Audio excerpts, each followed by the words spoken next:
Տիկին Գևորգյան, ընտրությունների օրը հունիսի 7-ին սոցցանցերում մի տեսանյութ հրապարակվեց, որտեղ զինվորները քվեարկել են ժամը 20:00-ից հետո, որը խախտում է ընտրությունների կանոնները։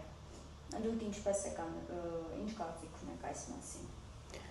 Այո, տեսանյութով տեսանք եւ ամբողջ համացանցով պտտվում էր, որ զինվորներին տարել են ընտրատեղամասեր, ընտրելու ժամը կամ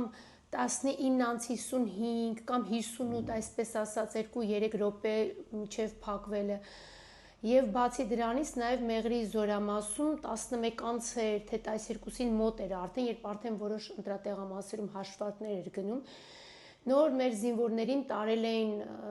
քվեարկության, նաև շեշտեմ, որ բացի այդ խախտումներից, նաև արձանագրվել էր, որ Մեղրի այդ ընտրատեղամասերում զինծառայողների հետ զինվորների կողքին կանգնած էր նաև ինչ-որ մի քաղաքացի հագուստով անձ, կարա նաև ինքը լիներ զինվորական, բայց քաղաքացիական համազգեստով լիներ։ Եվ անդրադառնամ դրան, որ երեք բազմաթիվ լրագրողներ հարց էին տալի գլխավոր շտաբի պետին, որ ձեր կողմից է հենց խախտվել ընտրությունների հետ կապված կանոնադրությունը, նա ասեց, որ նման բան չի եղել։ Անդրադառնամ գեներալ լեյտենանտ Ասրյան Էձիկին, երևի իրեն մի հատ ակնոցներ ապետ մեծ են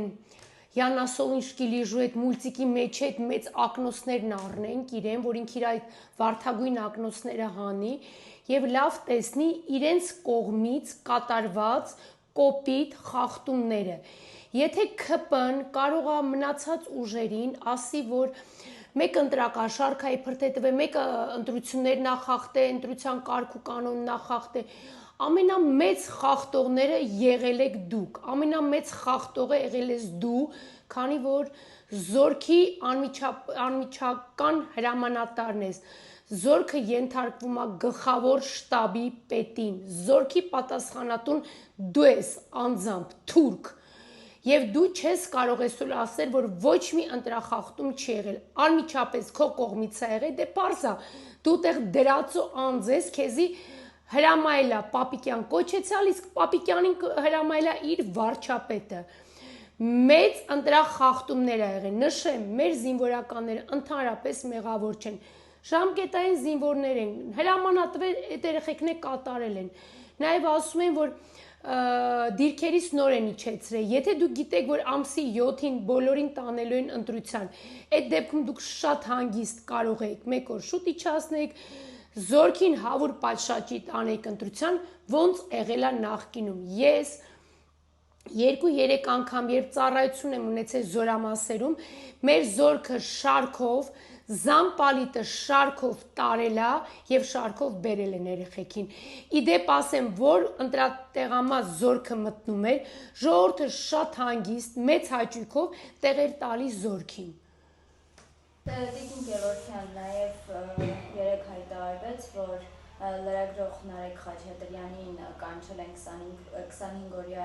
վարժական հավաքներին, քանի որ ինքն է բացահայտել, ինքն է նկարել, որ զինվորներին ուժամի են տարել քվեարկության։ Իսկ Պապիկյանը կարա ուրիշ բան անի, իր ռազմական ոստիկանության վարչության պետը կարա ուրիշ բան անի, Պապիկյան բախի իմաց Վարդնոց օդանավականի անցակետում լնգուլավազները կանգնած չեն, դենշիկները, շիստյորկաները կանգնած չեն ռազմական ոստիկանության վարչության ներկայացուցիչների մասին է խոսքս, ինչի կանգնած չեն, Պապիկյան կուղարկես Բագրատունյացիդ, կուղարկես քո Անդրեասյան Լևոնին, կուղարկես քո Բրուցյան Կարենին, կուղարկես քո Սարգսյան Հրաչյային, կուղարկես քո կադրերի գլխավոր վարչության պետին, պետի տեղակալներին կուղարկես վարժական հավաքների իրանց լակոտներով նոր կանրադառնաս մնացածին։ Սա դեռ ես շատ քիչ ցուցակ եմ քեզ ասում։ Չանդրադառնամ, եւ մենք որոշել ենք այս ընտրության հաշվարկները վերջանա, գլխավոր դատախազին դիմենք,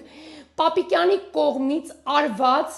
կոպիտ խախտումները, այն խախտումները, որը քրեորեն պետք է իրենք պատժվեն։ Ոչ թե դու քեզ թվում է դու նստում ես այդ աթոռիդ, կարաս այդտեղից ամեն հրաման տաս։ Իդեպ ասեմ, ինքը իր ծննդավայրում է կրվել, ինչի մասին է խոսքը։ Տիկին Գևորգյան, քանի որ դուք անդրադարձաք գլխավոր շտաբի պետին, նա նաև հայտարարել էր ճեպազրույցի ժամանակ, որ Սյունիքում ծառեր են հատվում, հա, ադրբեջանցիների կողմից, եթե ճիշտ եմ հիշում, սրան ինչպիսի արձագանք կարող եք տալ։ Դե սպասեցին ընտրությունները ավարտվի, իհարկե դեռ հաշվարկները ընթերցված չեն, սպասեցին, որ նոր ժողովրդին հələ ուր են, այս մեր ժողովուրդը այնքան բան են մատուցելու սրանք, ազգը արժանի է այս իշխանությանը, թող ներող լինեն, այն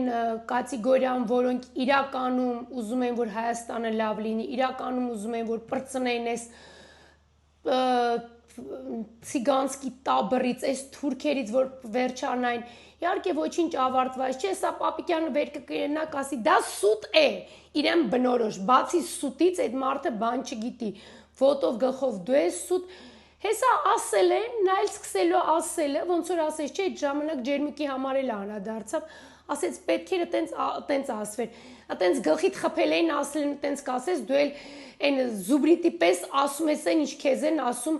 քեզանով է ամբողջ զինված ուժերի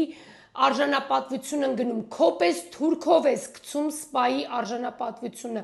կրելով այդ գեներալ լեյտենանտի ուսադիրները, որը դու ստացար գեներալ լեյտենանտի կոչումը Կիրանցի հրամանը ստորագրելուց հետո, դու ես գցում ամբողջ սպայի պատիվը, դու քո տեղակալը, երկու տեղակալներդ, մեկը արցախցի, մեկը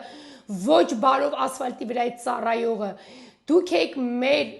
զինվորականների պատիվը գցում, քոպես թուրքերը, դուք իրավունք չունեք ապրեք այս երկրում։